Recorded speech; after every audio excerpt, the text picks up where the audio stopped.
नमस्कार मित्रमैत्रिणींनो. बॉलिवूडमधील लोकप्रिय अभिनेते देव आनंद यांची 100वी जयंती. त्यानिमित्त त्यांच्याबद्दल थोडक्यात काही जाणून घेत आहोत. धरमदेव आनंद उर्फ देव आनंद हे हिंदी चित्रपटसृष्टीतील लोकप्रिय अभिनेते, निर्माते आणि दिग्दर्शक होते. 65 वर्षाच्या सिनेप्रवासात त्यांनी 114 सिनेमात काम केलं. पद्मभूषण, दादासाहेब फाळके पुरस्कार अशा अनेक लोकप्रिय पुरस्कारांनी त्यांना गौरवण्यात आलं आहे. पण बॉलिवूडच्या या हँडसम हिरोची प्रेम कहाणी मात्र अधुरीच राहिली.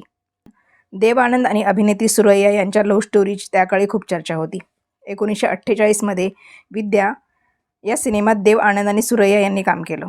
या सिनेमातील किनारे किनारे या गाण्याच्या शूटिंग दरम्यान देव आनंद यांनी सुरैया यांना समुद्रात बुडवण्यापासून वाचवलं होतं. त्यानंतर हळूहळू देव आनंद आणि सुरैया यांच्यामध्ये मैत्री झाली. पुढे मैत्रीचं रूपांतर प्रेमात झालं.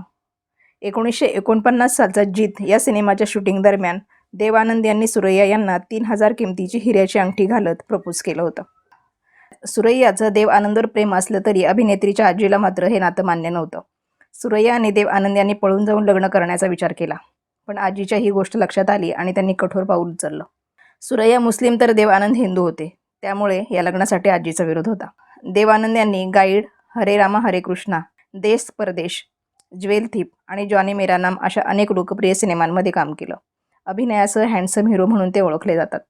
सिनेसृष्टीत पदार्पण करण्याआधी देव आनंद यांनी क्लार्कचं काम केलं आहे. त्यांची पहिली कमाई फक्त 85 रुपये होती.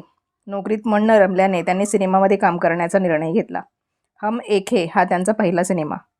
देव आनंद यांनी आपल्या करिअरमध्ये दिलीप कुमार, अशोक कुमार यांच्यापासून मिथुन चक्रवर्ती, आमिर खानपर्यंत अनेक बड्या कलाकारांसोबत काम केलेलं आहे. पण बॉलिवूडचे महानायक अमिताभ बच्चन यांच्यासोबत त्यांनी एकही सिनेमा केला नाही. जंजीर या सिनेमासाठी बिग बी यांच्या आधी देव आनंद यांना विचारणा झाली होती. देव आनंद त्यांचा जन्म 26 सप्टेंबर 1923 रोजी गुरदासपूर येथे झाला. सुमारे 65 वर्षाच्या प्रदीर्घ कारकिर्दीत त्यांनी 114 चित्रपटांमध्ये अभिनय साकारला. 1946 साली देव आनंद यांनी हम एक है या चित्रपटाने आपल्या चित्रपट क्षेत्रातील कारकिर्दीला सुरुवात केली. 1949मध्ये त्यांनी नवकेतन फिल्म्स कंपनी बनवली आणि 35हून अधिक चित्रपटांची निर्मितीसुद्धा केली. त्यानंतर गेली अनेक दशके त्यांनी हिंदी चित्रपटसृष्टीवर आपला ठसा उमटवला.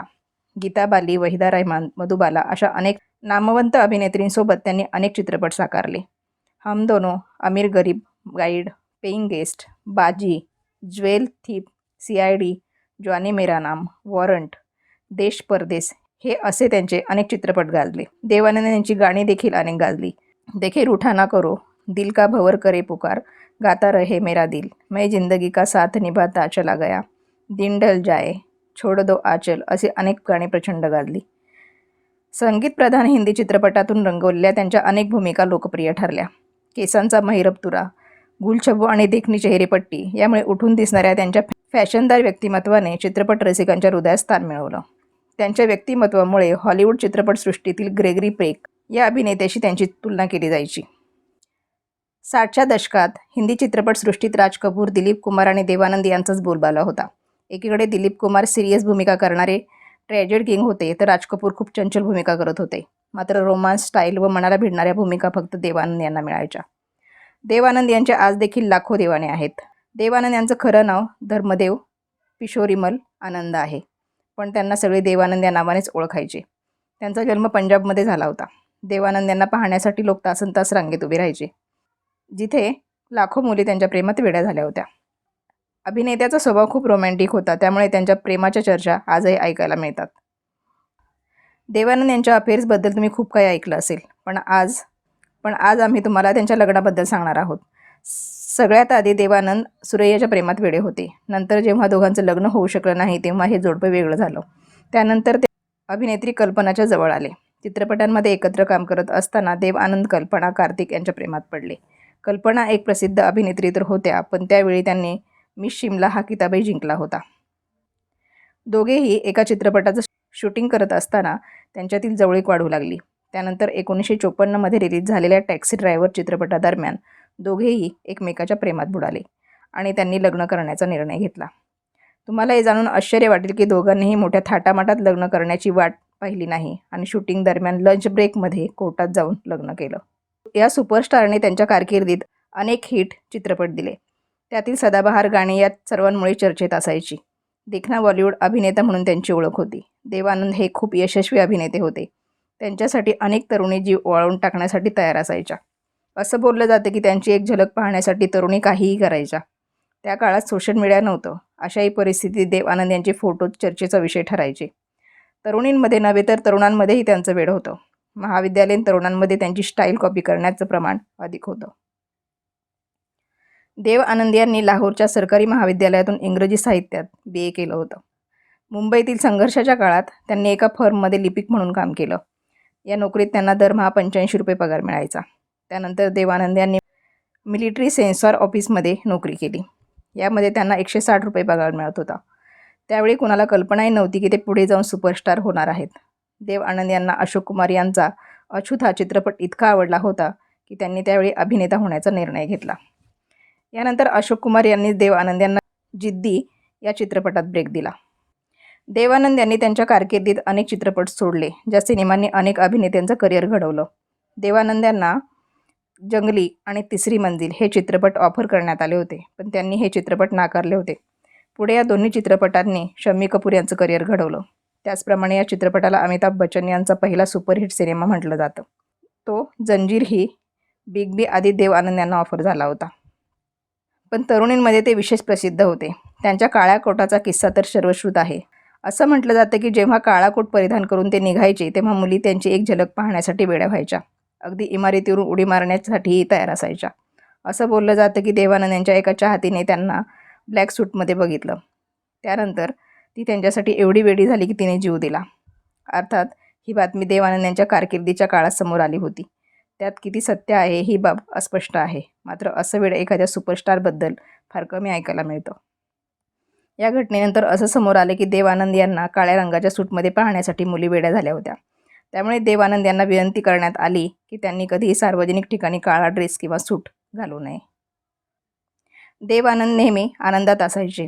पडद्यावर असो, प्रत्यक्षात असो, फिल्मी पार्टीत असो, एखाद्या इव्हेंटमध्ये असो, मुलाखत असो, कुठेही असो, आपण देव आनंद आहोत याच तोऱ्यात आणि शैलीत तो वावरायचा. आणि तो तसाच असावा असा त्यांच्या चाहत्यांचाही प्रेमाचा कौल होता. अपवाद विजय आनंद दिग्दर्शित गाईड पुनर्जन्म असेल तर त्यालाही देव आनंद म्हणूनच जन्माला यायला, रमायला, जगायला आवडेल इतकं त्याचं स्वतःवर गारूड होतं. तो जगला असता तर 26 सप्टेंबर रोजी 100रीचा झाला असता.